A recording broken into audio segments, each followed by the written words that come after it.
योगी जी, मंच पर आपका स्वागत है। और आपकी भीनी भीनी जो मुस्कान है, मैं पूछना चाहती हूँ, ये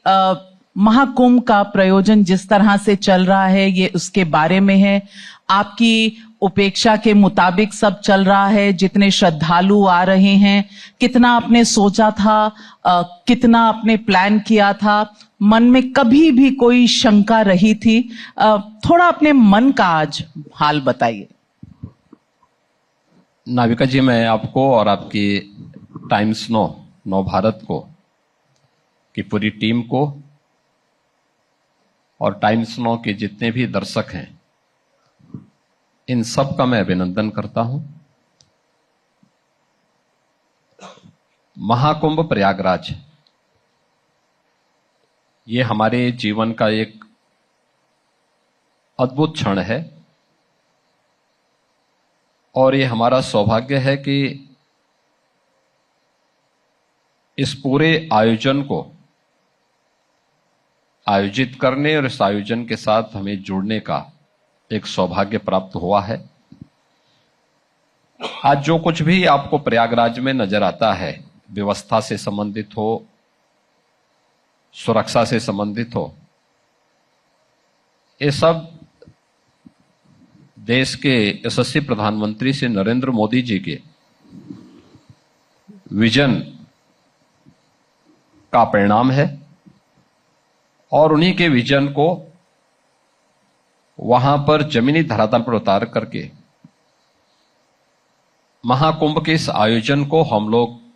प्रभावी ढंग से आगे बढ़ाने का कार्य कर रहे हैं। अब तक प्रयागराज में पिछले 15 दिनों के अंदर 16 करोड़ से अधिक श्रद्धालु स्नान किए हैं। मां गंगा, मां यमुना और मां सरस्वती की त्रिवेणी के इस संगम में वहां पर आस्था की पावन डुबकी लगाए हैं और मेरा अनुमान है कि यह अगले 30 दिनों तक जो आयोजन अभी वहां पर चलना है,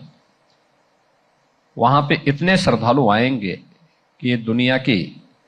तीसरी बड़ी आबादी के रूप में होगी और ये न केवल भारत की आस्था को बल्कि भारत की परंपरा और गौरवशाली संस्कृति के दर्शन भी लोगों को वहां पर करने का अवसर प्राप्त होगा। दूसरा, उत्तर प्रदेश के पोटेंशियल को भी देश और दुनिया के सामने रखने का एक अद्भुत क्षण उत्तर प्रदेश वासियों के पास भी है, प्रयागराज वासियों के पास भी है और ये सभी मिलकर के इस आयोजन को पूरी भव्यता और दिव्यता के साथ आयोजित कर रहे हैं। मुझे पूरा विश्वास है कि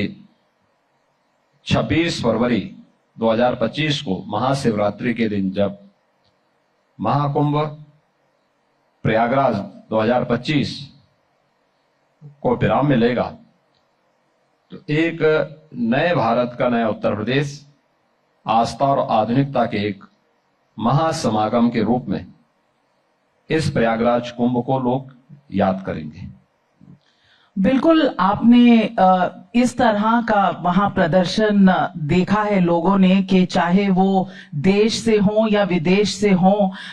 लोग आस्था से आ रहे हैं और जिस तरह का वहां अद्भुत एक मेला सा लगा हुआ है कि लोग वहां आ रहे हैं, डुबकी लगा रहे हैं और इस तरह का वहां पर दृश्य देखने को मिल रहा है। लेकिन योगी जी, एक बात पूछना चाहूंगी, किसी विपक्षी नेता ने आपको फोन करके या कुछ कभी कॉम्प्लीमेंट दिया कि योगी जी आपने कमाल कर दिया? देखिए, ये सब कार्य किसी कॉम्प्लीमेंट के लिए नहीं होते हैं। ये हमारी आस्था है और एक सरकार के नाते आम जन की आस्था का सम्मान देना, ये हमारा नैतिक दायित्व भी है। अपने इसी नैतिक दायित्व का निर्वहन करते हुए ये डबल इंजन की भारतीय जनता पार्टी की सरकार इन आयोजनों के साथ जुड़ी हुई है। हाँ, मुझे इस बात की प्रसन्नता है कि जो लोग पहले भारत की आस्था को सम्मान नहीं दे पाते थे, नहीं देते थे, अपने वोट बैंक की तुष्टीकरण की नीति के लिए जो लोग बदनाम रहा करते थे, वे लोग भी अब जाकर के प्रयागराज में त्रिवेणी के महासंगम में डुबकी लगा रहे हैं और पुण्य के भागीदार बनने के लिए उतावले दिखाई दे रहे हैं। ये अच्छी बात है और प्रयागराज तो सबका है, आस्था सबकी है, उसको उसके अनुरूप फल मिलना चाहिए। तो आप इसे जीत समझते हैं सनातन की, लोगों की आस्था की, जिसने वोट बैंक के पॉलिटिक्स को कहीं ना कहीं मात दे दी? देखिए, ये हार और जीत का प्रश्न नहीं है। ये इस बात को साबित करता है कि सनातन पहले भी था, आज भी है और आगे भी इसी प्रभावी ढंग से अपनी यात्रा को आगे बढ़ाएगा। इसमें कोई संदेह नहीं होना चाहिए, किसी को नहीं होना चाहिए। योगी जी, लेकिन कुछ लोग कह रहे हैं जिस तरह से आप अपनी पूरी कैबिनेट को लेकर गए और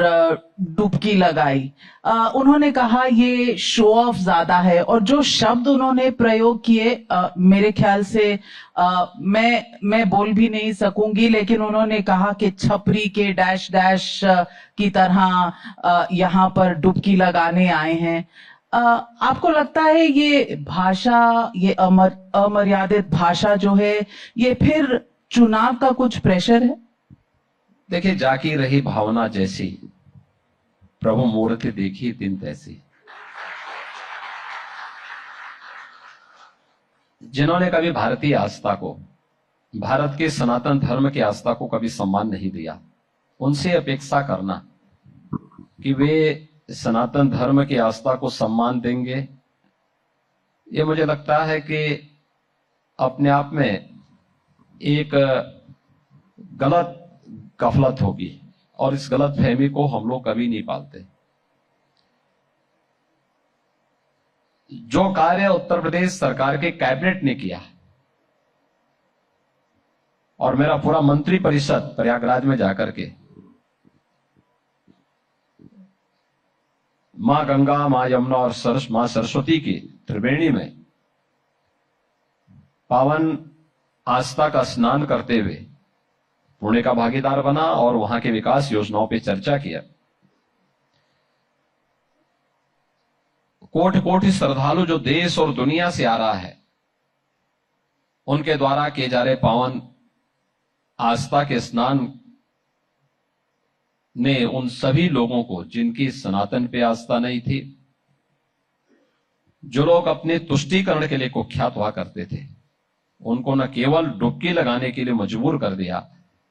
बल्कि उन्हें भी अपने पुरोधाओं की मूर्ति को और उसके स्टेच्यू को वहां पर कहीं स्थापित करने के लिए भी मजबूर होना पड़ा कि नहीं, ये भी कोई स्थल है, यहां पर भी इसका भी महत्व है, हम इसको नजरअंदाज करेंगे तो ये आस्था